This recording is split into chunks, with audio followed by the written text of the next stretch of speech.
natin. Dito pa lang natin matatagpuan ito.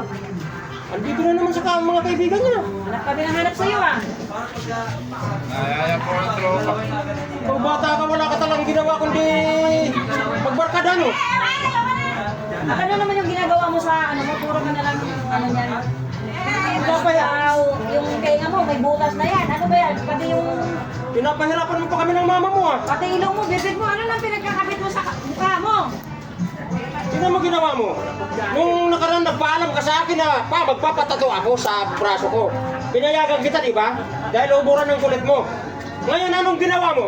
Tingnan mo, ilong mo at saka yung bunganga mo. Ano ba yung anak mo, daddy, oh? Ano ba yung ginagawa mo? Sino ba may pasimuno sa'yo niyan? Ako lang po, gusto ko lang. Itong dalawang to? Ha? Ayan pa, yung pinsan niya pang isa. Sama-sama ka kasi dyan sa mga pinsan mo eh. Yan kasi sinasabi ko sa yung bata ka eh. Puro na lang pagbabarkada. Wala ka nang ginawa. Hindi ka naniniwala sa amin ng ina mo. Ano ba yung nilalagay mo dyan sa ano mo? Tignan mo ginagawa mo sa mukha. Pati ang tenga mo may butas na. Ano gusto mo mangyari? Ha? Kayo kasi... Gusto mo lagi napapahiya ka sa mga... pinsan dito eh, sama-sama sa inyo eh. Itong dalawang to ang salarin dito eh. Ano man? Kaya nga, gumagaya Pagsabihan- sa'yo. Tingnan mo, ikaw, mahikaw ka rin. Kaya eh. ginagaya mo yung... Pagsabihan mo nga itong anak mo na to. Baka libadbaran pa ako rito sa anak mo na to.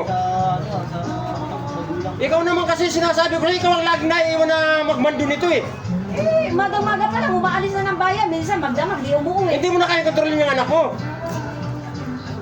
Tigas ng ulo eh. Matagal ko nang sinasabi sa'yo na bantayan mo yan Ayaw eh. kasi, huwag kayong mga ano ng ano, mga hikayat ng barkada.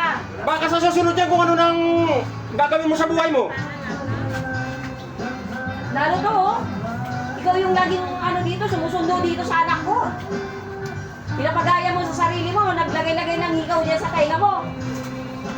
Sa susunod kayong mga pinsan kayo, wag na kayong magpapakita rito sa Parang amin ano ha. kayong kausap ha, di kayo mga Yaman mo na yun, tol. Pasyon nila yan eh. Ha? Malaki na yan, ba't? Kung malaki na tingnan mo naman ang ginagawa sa matinubang gawain yan sa bata. Tingnan mo naman yan oh, may Uso bukas ngayon na yan. ha. Anong uso ngayon? Ikaw, tingin-tingin ka pa. Gusto ngayon yan, magpapawala. Hindi. Pasyon nila yan. Ayaw ko nga makita ko yung anak kong ganyan. Ayaw ko sasabihin ng mga kaibigan ko sa anak ko. Oh, hindi na pinapansin yan ngayon. Dito, binata naman dito. Yan na. Ano yan yung... Simbolo naman yung mga Ang pagkakaalam ko yung nagkakaroon lang ng hikaw dito sa ilong yung kalabaw. Lagi mo na lang, noong panahon niya, mga kano mo. Kaya mo na yan. Yun naman Anong ginagawa mo yan sa itsura mo? Ang dami mong nilalagay dyan. Baka naman ba yan ikaw nagtuturo rito sa pamangkin mo? Pero mo na lang yan, usapin nyo ng maayos yan, hindi naman ginaganyan mo lagi anak Hindi, mo. ay lagi namin pinapakiusapan to sa bahay. Hindi na talaga magtino. Kaya gusto siguro dito sa labas. Bakit dito mo papagagalitan sa labas? Pwede naman sa loob. Ayaw na nga sa loob na hindi nga nakikinig. Kaya baka... yan. At saka huwag kayo makikialam dito, pre ha? Sabi mo, kayo magsilayas na kayo rito at baka libad-baran pa ako sa inyo. Bukas na lang. na dito Pero hindi mo naranasan kasi nagbarkada eh. Kaya di Naranasan ko magbarkada pero hindi ganyan. hindi kayo nirespeto ng anak nyo eh. Kasi ginaganyan nyo eh. Yan ang siya. Nangungunsinta ka pa sa kaibigan mo.